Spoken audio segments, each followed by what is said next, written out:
जय जय रघुवीर समर्थ. शुका सारिखे पूर्ण वैराग्य जाचे, वशिष्ठा परी ज्ञान योगेश्वराचे.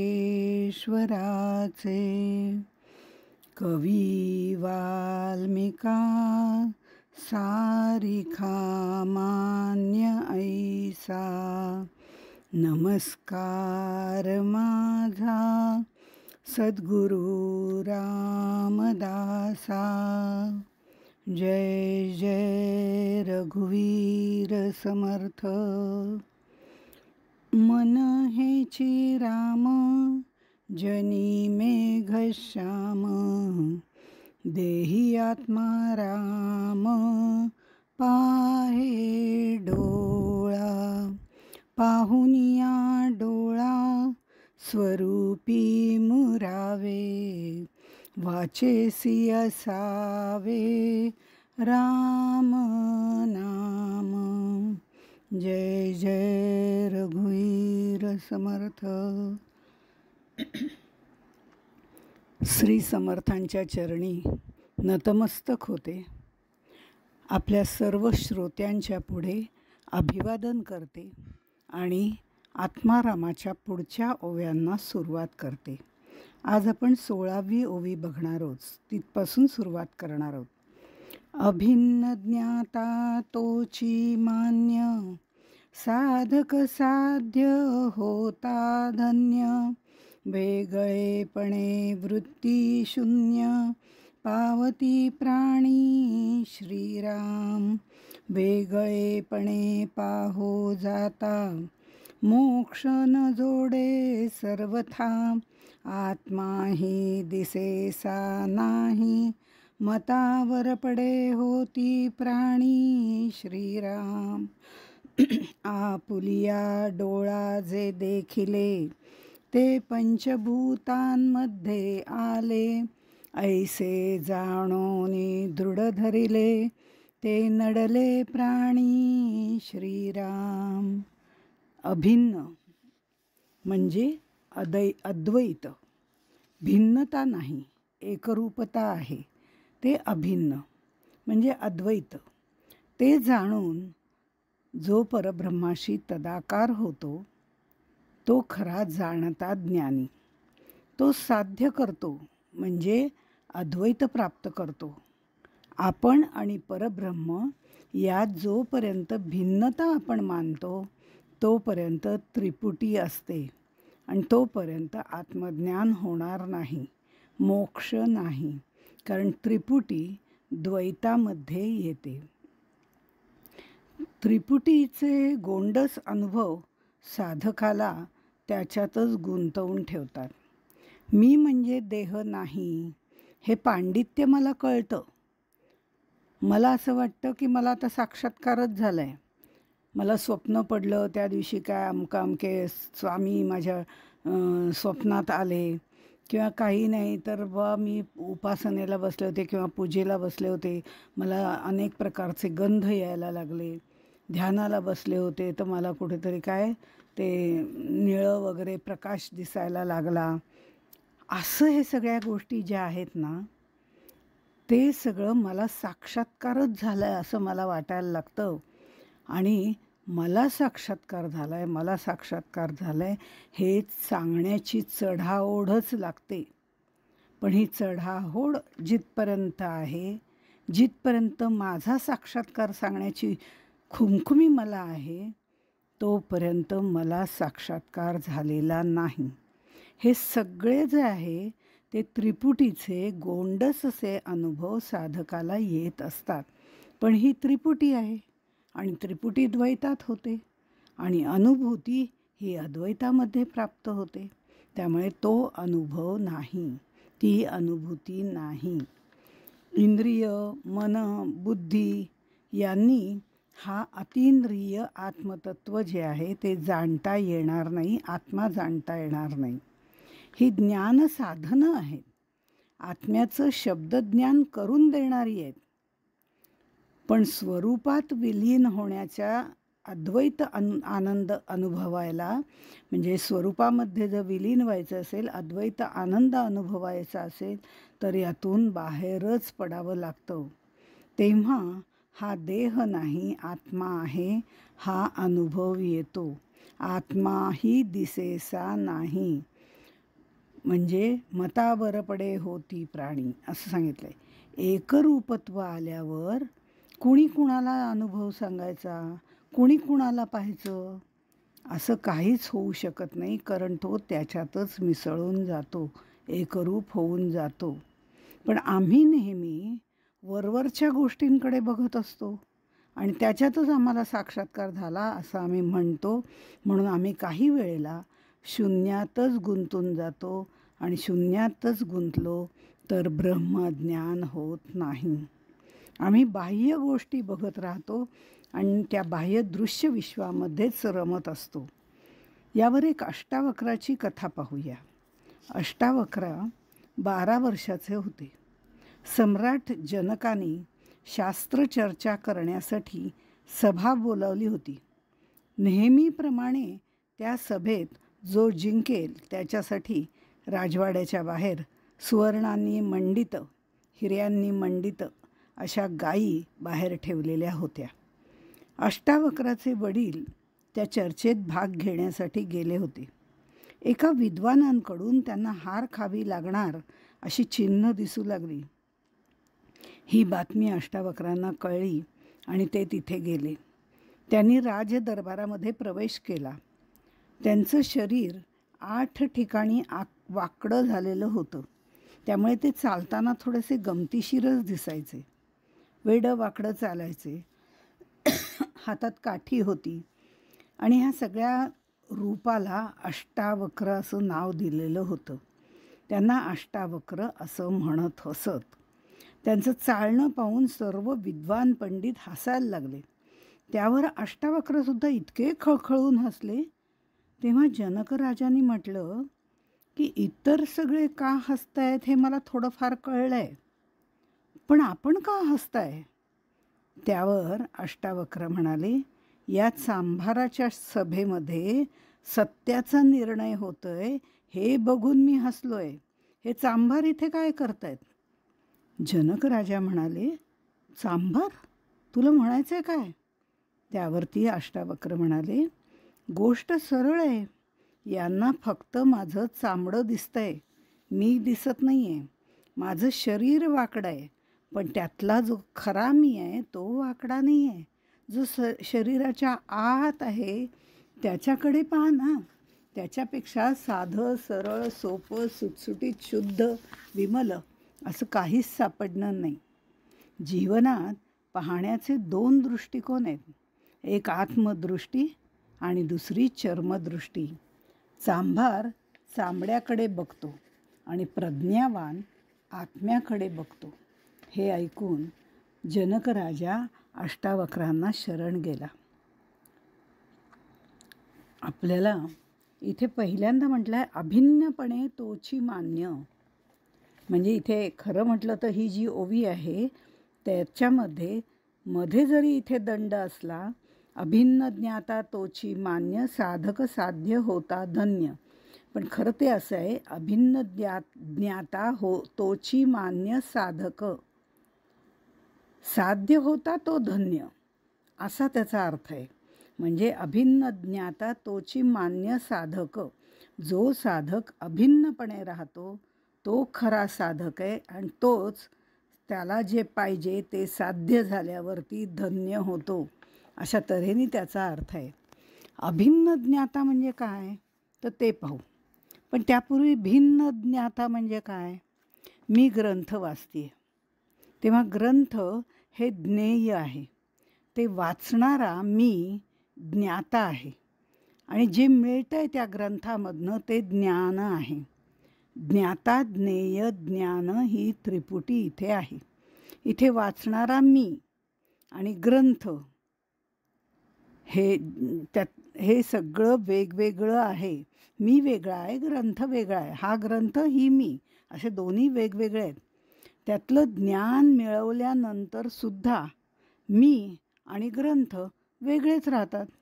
त्यातलं ज्ञान मी आत्मसात केलं, ते ज्ञान मी मिळवलं, वाचलं, समजावून घेतलं, पण ग्रंथ वेगळाच राहतो ना. तो वेगळा राहतो आणि मी वेगळी राहते. ज्ञान माझ्यात शिरलं तरी फरक पडत नाही. मग त्यावेळेला हा भिन्न ज्ञाता आहे. ग्रंथ आणि मी वेगळी वेगळी आहे म्हणजे भिन्न ज्ञाता आहे.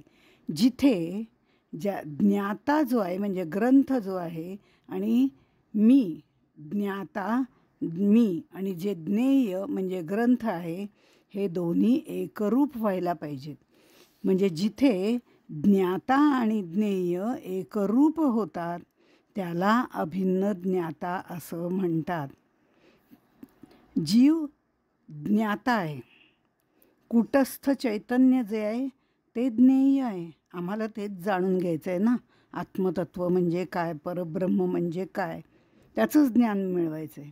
त्या जीव हा ज्ञाता आहे, कूटस्थ चैतन्य जे आपल्यामध्ये आहे ते ज्ञेय आहे आणि ते ज्ञान मिळवण्याची ही क्रिया आहे, साधनं वगैरे. आता ह्याच्यात त्रिपुटी आहे, द्वैत आहे. जेव्हा हे ज्ञान मिळवता मिळवता मिळवता सहजपणे एकमेकांमध्ये दोघंही मिसळून जातो सद्गुरूंची कृपा झाल्यावर, आणि दोघांमध्ये एकरूपता येते. जीव जीव राहतच नाही, तो जीवात्मा शिवात्माच होऊन जातो. तिथे त्याची एकरूपता आलेली असते. इथे ज्ञाता आणि ज्ञेय एकरूप होतात.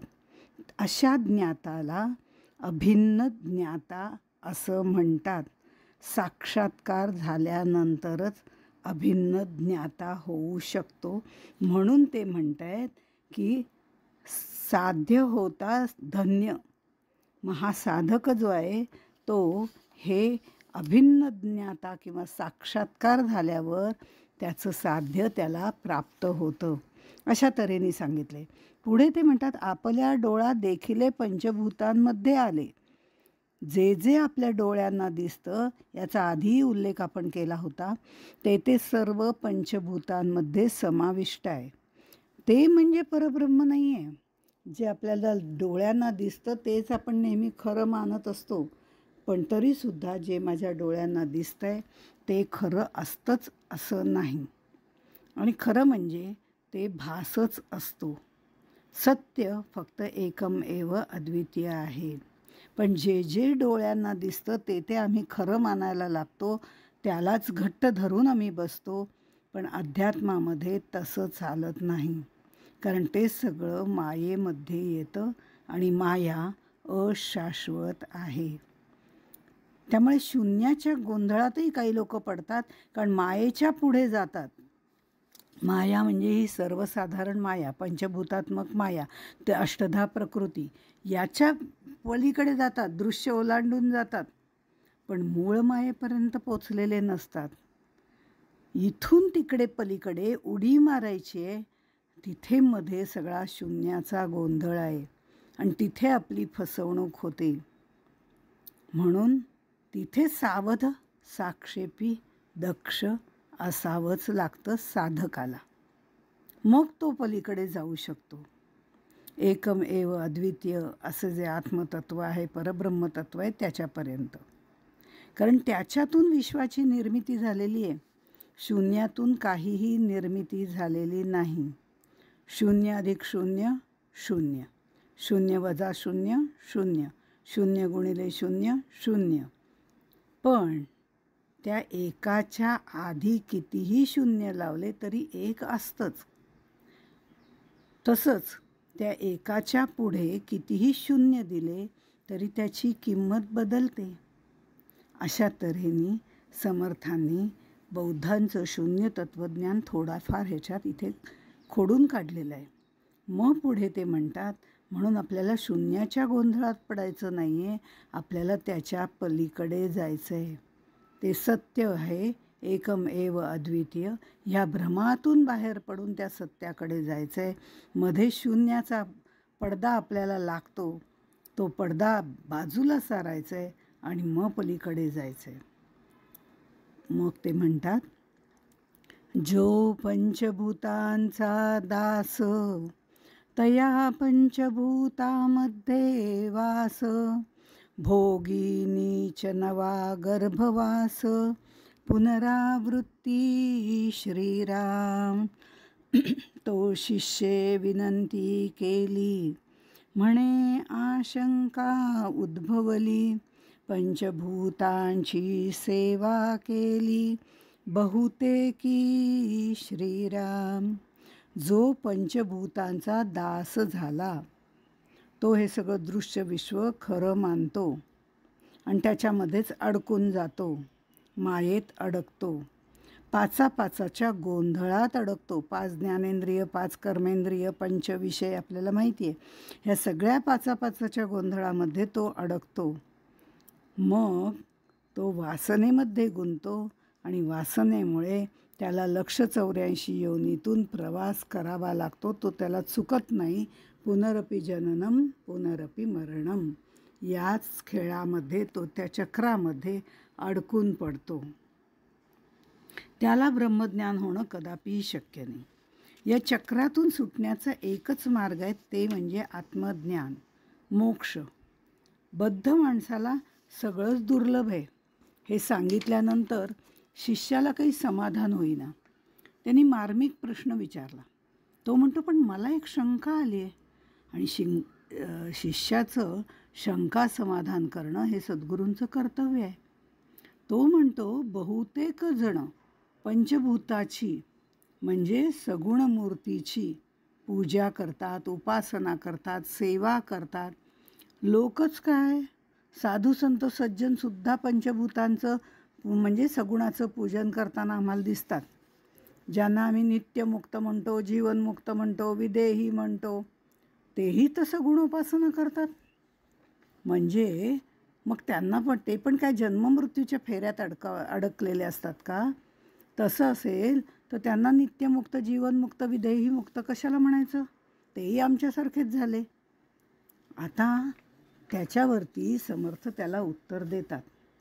हा शिष्याने प्रश्न विचारला आहे की सगळेजण पंचभूताची म्हणजे इथे सगुण पूजा, मग ती सगुण साकार असेल, निर्गुण साकार असेल, ब्रह्मा विष्णू महेशाची असेल, अवतार देवांची असेल, वेगवेगळ्या प्रकारची ती उपासना करतात, सेवा करतात, सगुणाचं पूजन करताना दिसतात.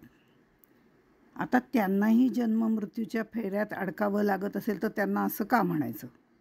त्याच्यावरती समर्थ असं म्हणतात, सकळ सृष्टीमध्ये जन, साधू संत सज्जन, करीती भूतांचे भजन, धातु पाषाण मूर्ती श्रीराम. जे कोणी नित्यमुक्त झाले, तेही धातू पूजन केले, तरी ते पुनरावृत्ती पावले किंवा नाही श्रीराम. म्हणजे हे जगामध्ये अगदी सामान्य माणसं असू दे, ती यात्रेला जातात, स्तोत्र म्हणतात, क्रिया करतात, पूजा अर्चा करतात. ह्या सगळ्या क्रिया पंचभूतात म्हणजे माईकच आहेत. संत साधू सज्जन हे सुद्धा पाषाणांच्या मूर्तीची उपासना करतात. पाषाणांचा म्हणजे इथे पाषाण असं धरायचं नाही, या प्रकारच्या पंचभौतिक ज्या मूर्ती आहेत त्यांचंही पूजन करतात. शिष्याचा प्रश्न अगदी रास्त आहे, कारण समर्थ रामदास गोंदवलेकर महाराज यांनी श्रीरामाची पूजा केलेलीच आहे ना, अवतार देवाची. रामकृष्णांनी काली मातेच्या दगडाच्या मूर्तीची पूजा केलेली आहे ना, म्हणजे धातुपाषाणाची केलेली. ज्ञानदेव तुकाराम यांनी विठ्ठलाची पूजा उपासना केलेली आहे. बरोबर आहे. आता ह्या सगळ्यांनी पूजा करण्याचं काय कारण? मग त्यांना नित्यमुक्त, जीवनमुक्त कशाला म्हणायचं? त्यांनी सगुण पूजा करण्याचं कारण काय? समर्थ याचंही उलगडा करून आपल्याला सांगतात. तत्पूर्वी आपण थोडंसं नित्यमुक्त, विदेही, जीवनमुक्त, साधू संत वगैरे म्हणजे काय हे आपण थोडक्यात बघूया. समर्थांनी दासबोधात 7व्या दशकात म्हटलेलं आहे एक मुक्त एक नित्यमुक्त, एक जाणावे जीवनमुक्त, एक योगी विदेहमुक्त, समाधानी श्रीराम. सचेतन ते जीवनमुक्त, अचेतन ते विदेहमुक्त, दोही वेगळे नित्यमुक्त, योगेश्वर जाणावे श्रीराम. आता सचेतन आणि अचेतन. सचेतन म्हणजे देहभानावर असणारे. आम्ही सगळे देहभानावर रमणारे आहोत. माझ्या देहाला अमकं झालं तमकं झालं, तो कसा छान दिसेल, काय भावनेने दिसेल, कशा पद्धतीने तो दाखवता येईल, आपलीच आपण स्तुती कशी करता येईल. देहभावनेवरती असणारे आम्ही सचेतन. आणि अचेतन म्हणजे ज्यांना देहभान नाही असा अर्थ अभिप्रेत आहे. पुन्हा याच्यात आणखीन 2 भाग होतात की जे देहभानावर आहेत म्हणजे देहाच्या सर्व क्रिया करणारे आहेत ते, आणि दुसरं अचेतन म्हणजे जे देहभानावरती नाहीच आहेत, म्हणजे ज्यांना देहाच्या क्रिया करण्याचं सुद्धा लक्षात राहत नाही. असे दोन्ही अर्थ अभिप्रेत आहेत. देहधर्मानुसार सर्व व्यवहार अनासक्तपणे करणारे ते जीवनमुक्त असंही म्हटलेलं आहे. वेगवेगळे प्रकार त्याच्यात सांगितले. थोडं कन्फ्युजन होईल म्हणून आपण जरा डिटेलमध्ये जाऊया. तर देही असून त्याचं भान ते सतत अंतरी स्वरूपाकार झालेले असल्यामुळे त्यांचं देहाकडे ध्यान नाही. देह व्यवहार त्यांचे सुटलेले आहेत, अशांना सुद्धा विदेहमुक्त म्हणतात. तर कधीकधी देहभानावर असणारे, कधी नसणारे, मग कधी ते देहभानावर असतात, कधी ते देहभानावर नसतात. काहीही असलं तरी कायमस्वरूपी मुक्त असणारे ते नित्यमुक्त असतात. अशा ह्या वेगवेगळ्या अवस्थांमध्ये वेगवेगळेपणाने वावरणारे हे सर्व महात्मे आहेत. पण आपल्या भाषेत जर बोलायचं झालं तर मग नित्यमुक्त कुणाला म्हणायचं? अवतारी संत जे आहेत, राजा किंवा राजा जनक, शुकदेव, ज्यांना आत्मज्ञान झालेलंच आहे, पण ते ज्ञान इतरांना देण्यासाठी ते तत्पर असतात. अतिशय वैराग्य संपन्न आहेत. कारण राजा जनक पूर्ण राज्य करतोय, राजाप्रमाणे राहतोय, पण मुळात आतून पूर्ण वैराग्य संपन्न आहे. अनेकांना त्यांनी भगवंत मार्गाला लावलेलं आहे, शुकदेवांना लावलेलं आहे. म्हणजे भगवंताच्या मार्गाला लावण्याचं काम ते करतात. भगवान श्रीकृष्ण नित्यमुक्त, उत्तम उदाहरण. तत्त्वज्ञान नित्याच्या व्यवहारामध्ये आणून सर्वांपुढे आदर्श ठेवणारे असे हे भगवान श्रीकृष्ण आहेत. ते नित्यमुक्त आहेत. शुकदेव नित्यमुक्त आहेत. राजा जनक नित्यमुक्त आहेत. म्हणजे हे उदाहरण झालं. आता ज्ञानदेव जर बघितलं तेही नित्यमुक्तच आहेत. कारण लोकाचाराला सांभाळून, लोकाचार त्यांनी तसाच ठेवलेला आहे, लोकाचाराला सांभाळून अध्यात्मविद्या विश्वात टिकवून धरण्याचं कार्य ज्यांनी केलं आहे, ज्यांना जगदोद्धाराची तळमळ आहे, असे हे सगळेजण. तळमळ म्हणजे तळातला सगळा मळ, चित्तातला सगळा मळ बाहेर काढून टाकण्याची क्रिया जे करतात आपल्याबरोबर राहून, असे जे संत आहेत, लोकाचाराला सांभाळून अध्यात्मविद्या विश्वात टिकवून धरण्याचं काम करतात, त्यांनाही नित्यमुक्त म्हणतात. ब्रह्मज्ञानाबरोबर काहींना योगक्रियाही अवगत असतात. काही सिद्धी प्राप्त झालेल्या असल्या तरी ते त्यात रमत नाहीत. सर्वांचं कल्याण करणं हाच त्यांच्या जगण्याचा हेतू असतो, दुसरा काहीही नाही. ते नित्यमुक्त असतात. वामदेव, ज्यांना गर्भातच ज्ञान झालेलं आहे, आईच्या गर्भात असताना, ही माणसं जन्मताच मुक्त आहेत, ज्ञानी आहेत. शुकदेवांच्या बाबतीतही काहीसं असंच आहे, पण तरी थोडं त्यांना मार्गदर्शन घेण्याची आवश्यकता भासली म्हणून जनकराजाकडे ते आलेले आहेत. व्यवहारात राहून सुद्धा नित्यमुक्त होता येतं हे यांच्याकडनं बघून आपल्याला कळतं. आणि म्हणून कधी देहभानावर असणारे, कधी नसणारे, काहीही असलं तरी कायम मुक्त असणारे असे ते नित्यमुक्त वेगवेगळ्या अवस्थांमध्ये वावरणारे महात्मे असतात. आता विदेही, देहाचा संगच ज्यांनी सोडून दिलेला आहे, गळून पडलेला आहे, त्याग केलेला नाही, आपोआप गळून पडलेला आहे, ज्यांची मी म्हणजे देह ही भावनाच नष्ट झालेली आहे, साधारण तुर्यातीत अवस्था पण उन्मनी अवस्था प्राप्त झालेली आहे, तरीही देह त्यांनी धारण केलेला आहे पण देहाचं भान त्यांना राहिलेलं नाही, अशा लोकांना सुद्धा विदेही म्हणतात. रामानंद तीर्थ मुलांनी दगड मारले अशी ती कथा सांगण्यात येते नेहमी, की त्यांना मुलांनी एवढे दगड मारले परदेशात गेलेले असताना, आणि नंतर ते घरामध्ये हसत हसत इतक्या जोरजोराने हसत टाळ्या वाजवत आत आले. त्या बाईंना काही कळे नाही असं काय करतात.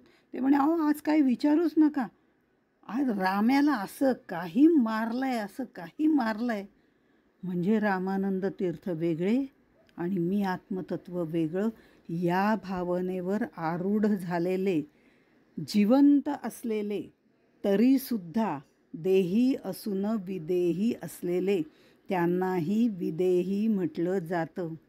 कारण ते कायम आत्मानंदामध्ये वावरत असतात.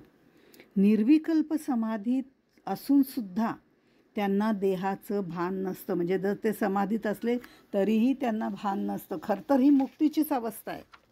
पण काही वेळेला म्हणजे विदेही याचा काही वेळेला अर्थ वेगवेगळ्या पद्धतीने अर्थ घेतले जातात.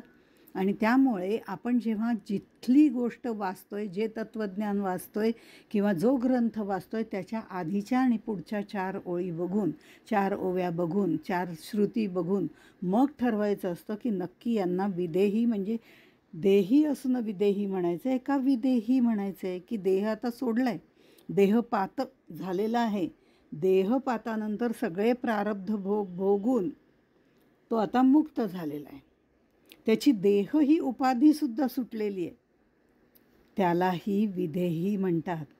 म्हणजे ते देहपात त्यांचा झालेला आहे, त्यांचं निर्याण झालेलं आहे, पण तोपर्यंत त्यांनी प्रारब्ध भोगलेत, पण ते भोगतानासुद्धा देहाची काळजी केलेली नाही. कुत्ता जाने चमडी जाने, देहाचे भोग आहेत, तो देह भोगेल, माझा आणि देहाचा काही संबंध नाही, मी आत्मतत्वावर आरूढ झालेला आत्मस्वरूप आहे, ही धारणा त्यांची पक्की असते. त्यामुळे तसेही लोक आणि पूर्ण प्रारब्ध भोगून झाल्यानंतर ते प्रारब्ध भोगतानासुद्धा ते त्या आत्मस्वरूपाशी निगडीत असतात. पण त्यानंतर त्यांचा देहपात होतो, त्यावेळेला ते मुक्त होतात, त्यांना सुद्धा विदेही असं म्हणतात. आधीच्यांना देही असून विदेही, आणि इथे विदेही देहपातानंतर जो मुक्त होतो, ज्याची देह ही उपाधीसुद्धा सुटते, त्याला म्हणतात. त्याच्यानंतर जीवनमुक्त. आत्ता आपण बघितलं कायमच मुक्त, नित्यमुक्त आणि जीवनमुक्त असाही पुन्हा फरक केलेला आहे. त्यामुळे जीवनमुक्त हा खरं म्हणजे नित्यमुक्तच आहे. सर्व अवस्थांमध्ये त्याचं अनुसंधान परमेश्वराशीच असतं. ज्ञान पातळीवरती त्याची अविद्या पूर्णपणे नष्ट झालेली असते, त्याला आत्मज्ञान झालेलं असतं, तरीही तो कार्यरत असतो. म्हणजे नित्यमुक्ताची सगळी लक्षणं ह्याच्यात आहेत. पण व्यवहार करताना तो व्यवस्थितपणे करत असला तरी त्या ठिकाणी तो फारसा जागृत नसतो, तो निद्रिस्त असतो. पारमार्थिकदृष्ट्या हे जग मिथ्या आहे हे तो जाणतो.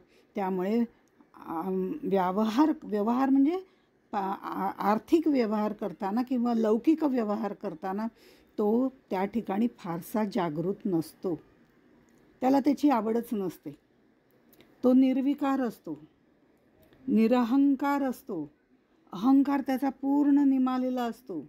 मुळात अंतःकरण आकाशासारखं विशाल आणि स्वच्छ असतं, पण व्यवहारात राग, द्वेष, भय अशा विकारांचा तो काही वेळेला अभिनयसुद्धा करतो. गजानन महाराज चिडले आणि असं म्हणाले, कशाला गजानन महाराज चिडतील? पण त्या व्यक्तीला ती गोष्ट कळण्याच्या दृष्टिकोनातनं किंवा शिष्याला एखादा फटरे पडत मूर्खा हे चिडण्याचंच लक्षण आहे ना. मग असं म्हणणं हे त्या शिष्याच्या चांगल्या हेतूने, त्याच्यातला सगळा भाव चांगला निर्माण व्हावा या दृष्टिकोनातनं हा स्थितप्रज्ञ असतो खरं म्हणजे, पण तरीसुद्धा याचा अभिनय करतो, ते सुद्धा लोकांच्या हितासाठी करतो. म्हणजे याच्यामध्ये विवेकचूडामणीमध्ये तर असं सांगितलेलं आहे, यस्य स्थिता भवेत प्रज्ञा यस्यानंदो निरंतरः प्रपंचो विस्मृतप्राया स जीवनमुक्त उच्यते. प्रज्ञा स्थित झालेली आहे. गीतेतली सगळी लक्षणं बघायची स्थितप्रज्ञाची. बरं, निरंतर हा आत्मानंदामध्ये असतो. त्याला संसार प्रपंचाची विस्मृती झालेली असते, पण लोकांमध्ये राहून लोकोद्धार करायचा म्हणून तो प्रपंच करत असतो. तिथे तो फारसा जागृत नसतो, त्याची विस्मृती झालेली असते. पण तरीही लोकांचं हित करण्यासाठी तो झटत असतो आणि नित्यमुक्तासारखाच असतो. अशा तऱ्हेने असलेला जो आहे स जीवनमुक्त उच्यते, त्याला जीवनमुक्त म्हणतात.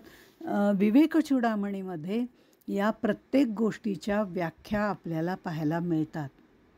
त्याप्रमाणे जरी आपण गेलं तरीसुद्धा आपल्याला या गोष्टी लक्षात येतात. त्याच व्याख्यांचं थोडंफार सोपं करून सांगण्याचा प्रयत्न केलेला आहे. पण आणखीन डिटेलमध्ये जायचं असेल तर विवेकचूडामणीमध्ये जरूर या व्याख्या त्याप्रमाणे अर्थ नीट बघून त्याचा सखोल अभ्यास करायला हरकत नाही. खरं पाहिलं तर जीवनमुक्त, विदेही, देही असून विदेही, नित्यमुक्त फार फरक नाही आहे, पण थोड्या वेगवेगळ्या छटा आहेत. एखादा शब्द जेव्हा आपण वापरतो तेव्हा थोडी त्याची छटा वेगळी असण्याची शक्यता आहे. त्यामुळे तशा पद्धतीने याची मांडणी केलेली आहे. आता साधू तर आपल्याला सगळ्यांना माहितीच आहेत. ज्यांनी 6 धुतलेले आहेत, षड्रिपू धुतलेले आहेत, त्यांच्या शरीरात षड्रिपूच नाही आहेत, त्याला साधू असं म्हणतात. आणि संन्यासी ज्यांनी 6 वरती न्यास केलेला आहे, म्हणजे लीलया सगळं काबूत ठेवलेलं आहे. आपण पदन्यास म्हणतो की नाही, पदन्यासमध्ये ती नर्तकी जी असते तिच्या पदांवरती पूर्ण काबू असतो आणि त्याप्रमाणे ती नृत्य करत असते. संन्यासी ज्यांनी 6 वर न्यास केलेला आहे, लीलया सर्व काबूत ठेवलेलं आहे, त्यांना संन्यासी असं म्हणतात. आणखीनही खोलात जाऊन त्याच्या व्याख्या आहेत. आणि करीवृत्ती संत तो संत जाणा, ज्याच्या सहवासात आल्यावर शांती समाधान प्राप्त होते तो संत. या सोप्या व्याख्या. सॉरी. असं हे सर्व विचारात घेतलं तर मूळ परब्रह्माशी सगळे एकरूप झालेले आहेत. त्यांना सगुणाची पूजा करण्याचं कारण नाही, पण तरी ते करतात, कारण महाजनो ये नगता सपंथा. याच्याबद्दल आपण पुन्हा उद्या विचार करूया पुढचा. तोपर्यंत इथेच थांबू. जय जय रघुवीर समर्थ.